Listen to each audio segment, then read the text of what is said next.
Okay, hello parents and professionals. I'm Erica Desper. You may know me already. I'm a mom on a mission to bring information and resources to other local parents as soon as they need them, before they even need them. And today, to that end, I am excited to be joined by Lexi Bondy of Pyramid Educational Consultants, so she can tell us about their program, summer program that is coming to our area, I think for the first time ever. So hi, Lexi, thanks for joining. Thank you so much for having me. Super excited to be able to talk to you a little bit. Awesome. So first of all, you're Pyramid Educational Consultants. You have the pyramid approach. What is that for anyone who's never heard of it? I had never heard of it myself. So the pyramid approach was developed by Andy Bondy when he was the director of a public school.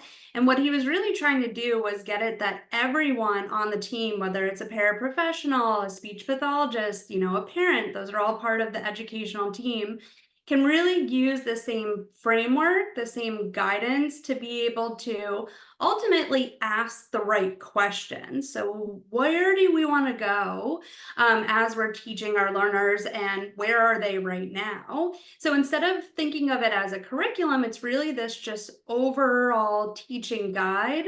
And again, when we talk about teaching, we're talking about in school, in home, in the community, and thinking about this is where we are, this is where we want to go, how are we getting there? And like everything, there tends to be, roadblocks along the way. So how do we get through those?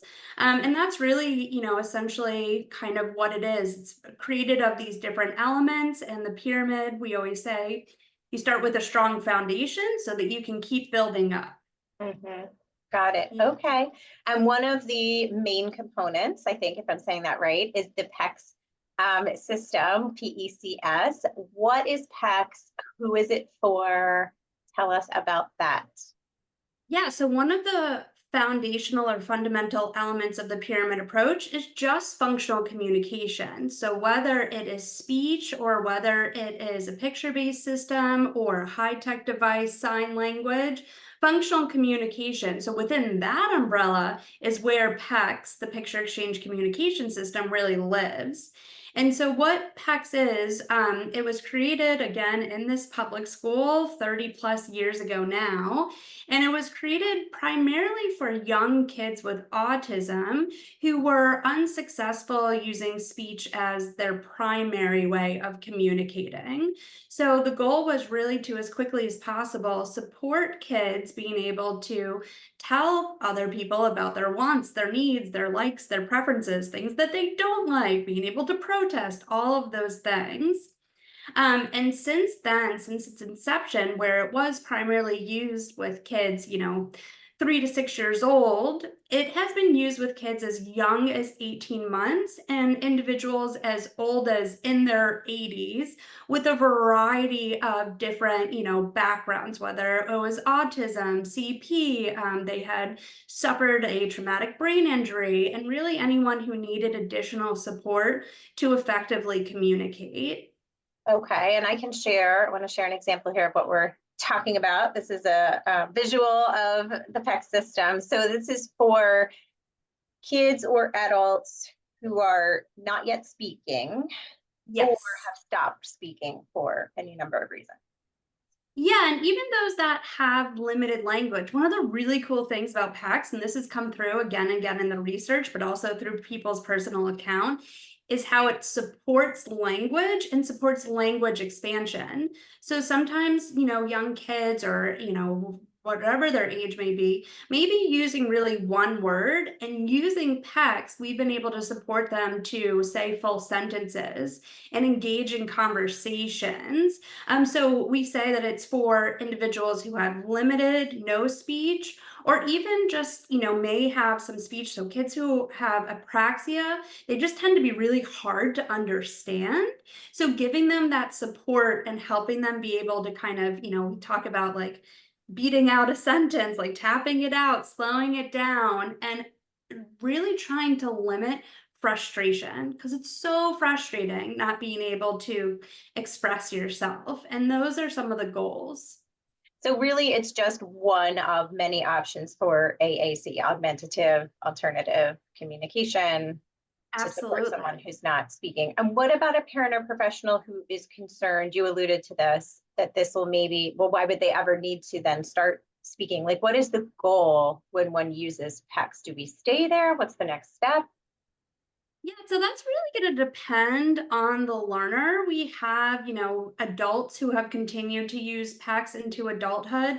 We've had kids who have really flourished using pictures and now are carting around a whole bunch of pictures and transition them successfully to a high-tech device where, obviously you can hold a lot more pictures and complex, sentences and all those things.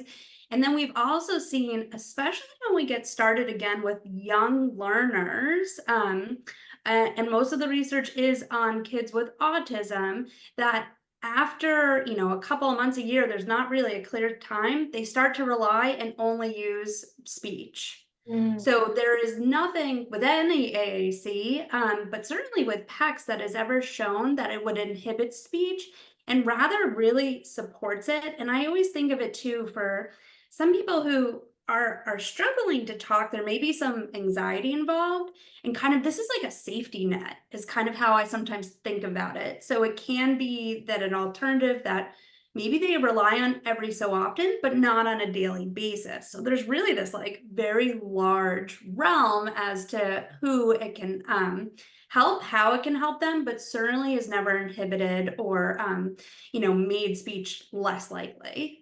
Got it. Okay. And I assume there's a bit of a learning curve for the person helping a child implement this program. So can any, I assume they're trainings, can any parent, any professional attend them? Like, we know what kids it's for. So what adults is this for? Yeah, absolutely. Great questions. Yeah, this is really something that is anyone can come. We offer a 2-day workshop that will talk about, it talks about the pyramid approach and those foundational, just kind of good teaching practices, and then goes through their 6 phases of the PECS protocol. It's a really nice training where, it's very hands-on. There's a lot of time for practice and feedback. And yeah, certainly we love and help parents support it. We offer consultation.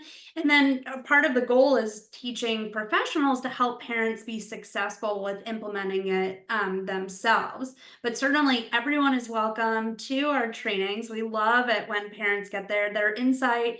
It's just so valuable to us as clinicians. We have actually a lot of our consultants are parents of individuals with disabilities and autism, but we just always just value and really love to have parents and certainly any professionals, occupational therapists, physical therapists, speech pathologists, teachers, come Awesome. one, come all. Wonderful. And that's something that's always offered. And you guys are obviously a national, I believe, international company. But lastly, tell us about the PECS Summer Program that will be coming for the first time to the Philly area early August. Yeah, so we're so excited. We have had PEC summer programs before, but we haven't ever had them in Philly. And it's been years since we actually put one on in the States. We have them going on, as you said, some Well, internationally. Philly feels honored. Thank you for having us. So yes, very excited. So yeah, we're going to be hosting a 2-week summer program that is focused on teaching PECS, but really about functional communication. And what we're, planning to do is have fun activities going on all day. It's not hyper focused. It's not going to look academic. We want it to feel, as preschool, camp-like, where we're just creating and taking advantage of those naturally occurring communication opportunities for kids to tell us what they want to do, what they don't want to do, things that they like. And we're going to be hosting it at a school. So we're going to be in Northeast Philadelphia. It's actually at the Spin School that is located there. We'll be having it from 9:30 to 2:30. And part of what we're offering is that any parent who sends their kids, they're going to get a complimentary access to one of those PECS basic trainings. And then we're going to be offering on-site parent training so that we can make sure parents feel super confident and comfortable implementing the protocol, as well as just being able to come in, see their kids having a good time and be able to learn, ask any questions, all of those kinds of things. Wonderful. And that's Monday, August 5th to Friday, August 16th, 9:30 to 2:30, North Philadelphia. Where can families go? What will be their first step if they want to learn more, register? I know there are some financial assistance options. So what if they need to know about that? Yeah, so if anyone has any questions, we are really just dedicated to working with families and know that some people that, it can be a little bit harder to make these things happen and that we're really dedicated to this quality program. If they have any questions, they can reach out to Summer Program USA at PECS.com and let us know that they're interested. And we're really, again, we're happy to work within all budgets and try to make it so that anyone would be able to send their child if they think it would be a good fit. I Yeah. love that. That's so wonderful. I'll put a link in with this, but it's pecsusa.com and that email address one more time. It's summer program. I like always want to double check too because it's a long one. Summer program USA at PECS.com. Wonderful. Well, thank you for bringing this program to Philadelphia. I know it can Yeah. help some kids, some parents, maybe some professionals as well. Thanks for filling us in on what you guys are about, what you offer, and what's coming to us. And we'll keep an eye on what you're up to, and I'll get this out to the world. Thanks so much. All right. Thank you.